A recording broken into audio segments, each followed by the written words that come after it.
ጤና ይስጥልን የሰርክል ቤተሰቦች እንደምን አላችሁ? እንግዲህ እንደሚታወቀው ከሰሞኑ የትግራይ ፖለቲካ በጣም አስቸጋሪ ወደ ሁኔታ እየተቀየረ ይገኛል። እንግዲህ በዚህ ምክንያቱ ደግሞ ምንድነው ከተባለ ከሰሞኑ በተለየ መንገድ ህወሓት ከ6 ዓመት በፊት በተደረገ ምርጫ የተቋቋመው የትግራይ መንግስት ምክር ቤት ይመለስ የሚል ሀሳብ አንስቶ እንግዲህ በጣም በርካታ የመሀል ሀገር ፖለቲከኞችን እና የተሾመውን ጊዜ አስተዳደርም ጭምር እያመሰ የሚገኝበት ሁኔታ ተፈጥሯል።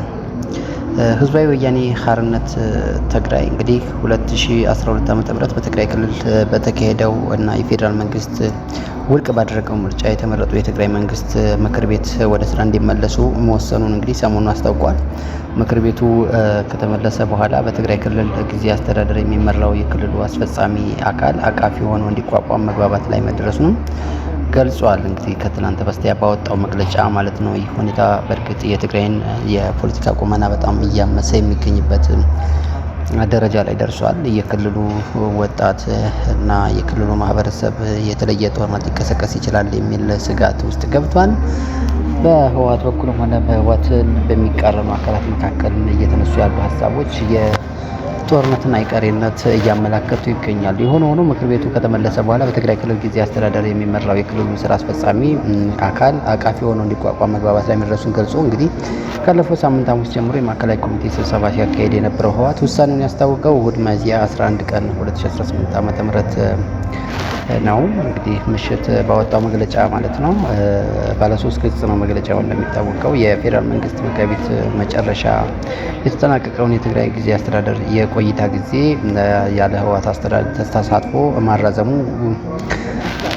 አራዝሞታል በሚል እንግዲህ ተቃውሟል ማለት ነው። ህወሓት ጠቅላይ ሚኒስትር አብይ አህመድ ካለፈው ዓመት አጋማሽ ጀምሮ የትግራይ ጊዜ አስተዳደርን በፕሬዝዳንትነት ሲመሩ የቆዩትን ሌተና ጀነራል ታደሰ ወረደን የስልጣን ቆይታ ከሚያዝያ 1 ጀምሮ እስከ 2019 ድረስ ማለት ነው ለአንድ ዓመት እንዲራዘም መወሰናቸው እንግዲህ አይዘነጋም።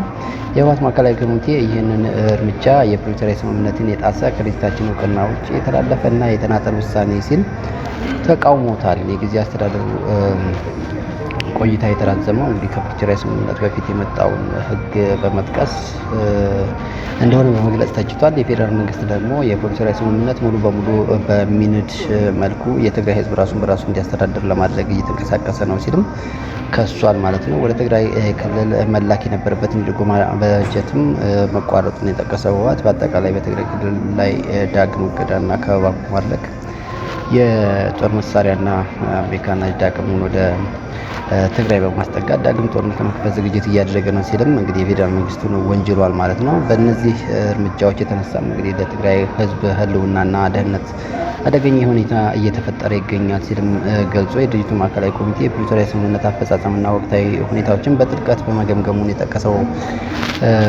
መሆኑን በመግለጫው አንስቶ እንግዲህ በዚህ መነሻነትም የቀድሞ የትግራይ ክልል ምክር ቤት እንዲመለስ መወሰኑን አስታውቋል። 2.8 ሚሊዮን ገደማ ህዝብ የመረጠ የትግራይ መንግስት ምክር ቤት ወደ ስራ እንዲመለስ ወስኛለሁ ሲል ያሳወቀው ህወሓት የሉዓላዊ ስልጣን ባለቤትነትና የህዝቡ ውሳኔ ሰጭነት መገለጫ ሲል የጠራውን ይህ ምክር ቤት እንግዲህ ለሰላም ሲባል ወደ ጎን ተደርጎ እንደነበር ጠቅሷል። የማዕከላዊ ኮሚቴ ወደ ስራ መመለስ ውሳኔ የተቋቋመው የኮሮና ወረርሽኝ መከሰቱን ተከትሎ በሀገር አቀፍ ደረጃ ምርጫ መራዘሙ የታወቀው የተቃወሙ የትግራይ ክልል ከ2012 ዓ.ም በተናጠል ባልተካሄደ ምርጫ እንግዲህ ያኔ በተመረጠው መንገድ ነው ማለት ነው። እንግዲህ በዚህ ምርጫ የክልሉ ምክር ቤት ካሉት 190 ወንበሮች ውስጥ 152 ያህሉን ህወሓት ማሸነፉን ገልጿል።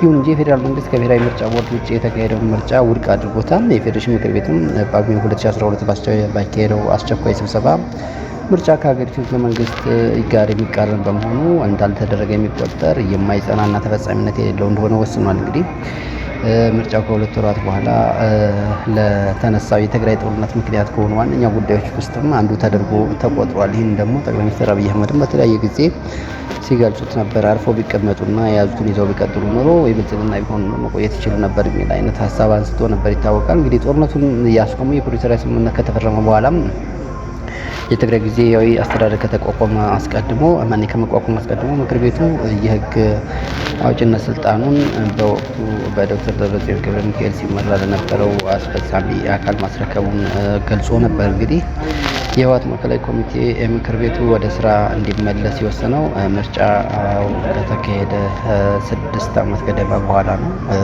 ምክር ቤቱ ወደ ስራ ከተመለሰ በኋላ አስፈጻሚው አካል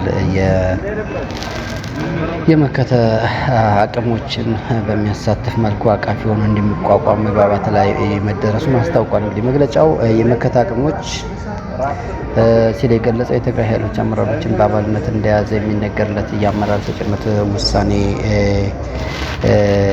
ቡድኑ ከማዕከላዊ ኮሚቴ ስብሰባ መጠናቀቅ በኋላ በህወሓት ውሳኔ ላይ ስብሰባ ማድረጉን መግለጫ ጠቅሶ ነው። እንግዲህ ሚያዝያ 9ና 10 በተካሄደው በዚህ ስብሰባ የመከተ ጥቅሞች ምክር ቤት የህወሓት አጀንዳዎችን የሚያጠናክሩ ሀሳቦችን በመጨመር ለህወሓት ማዕከላዊ ኮሚቴ ውሳኔዎችን ያለው ድጋፍ እንደገለጸም አስታውቋል። እንግዲህ የህወሓት ማዕከላዊ ኮሚቴ ከምክር ቤቱ ጋር በተያያዘ ካሳለፈው ውሳኔ በተጨማሪ በትግራይ ህዝብና በሌሎች ህዝቦች መካከል ሊኖር ስለሚገባ ግንኙነት ተወያይቶ እንደተወያየ መግለጫው ያስረዳል። እንግዲህ ከየትኛውም ጊዜ በላይ ህዝባችን ከጎረቤት ህዝቦች ከሌሎች የኢትዮጵያ ህዝቦችና ከጎረቤት ሀገራት ጋር ያለውን ግንኙነት የሚያጠናክሩ ስራዎችን እንዲሰሩ ወስነዋል ብሏል። እንግዲህ በነገራችን ላይ እዚህ ጋር ከምርጫ በፊት በተለይ ከጦርነቱ በፊት ከ2012 በምርጫው አካባቢ እንግዲህ እነ ደብረጽዮን ሲናገሩ የነበሩት ከአማራ ይልቅ የሱዳን ህዝብ ለኛ ቅርብ ነው ሲሉ ተናግረው ነበር። አሁን ላይ ተገኘ የሚለው ሌላ ጉዳይ ነው። እንግዲህ በእርግጥ በጣም በርካታ ለውጦች እንደሚካሄዱ ይታወቃል። ይህን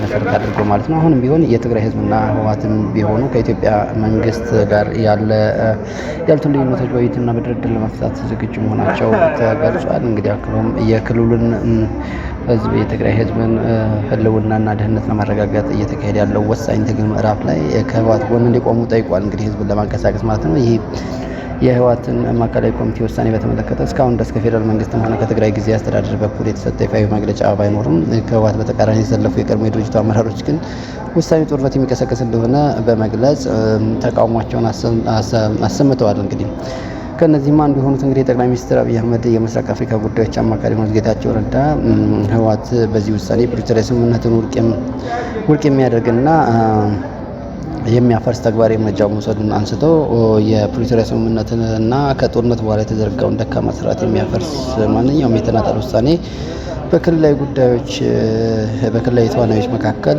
ብቻ ሳይሆን ከራሱ ከፌዴራል መንግስት ጋር እንደ አዲስ ግጭት እንዲቀሰቀስ የማድረግ እድል እንዳለው አስጠንቅቀዋል። እንግዲህ በሌላ በኩል የጠቅላይ ሚኒስትር አብይ አህመድ መንግስት ዝመትበት የሚል አይነት መልእክት አስተላልፈዋል ማለት ነው።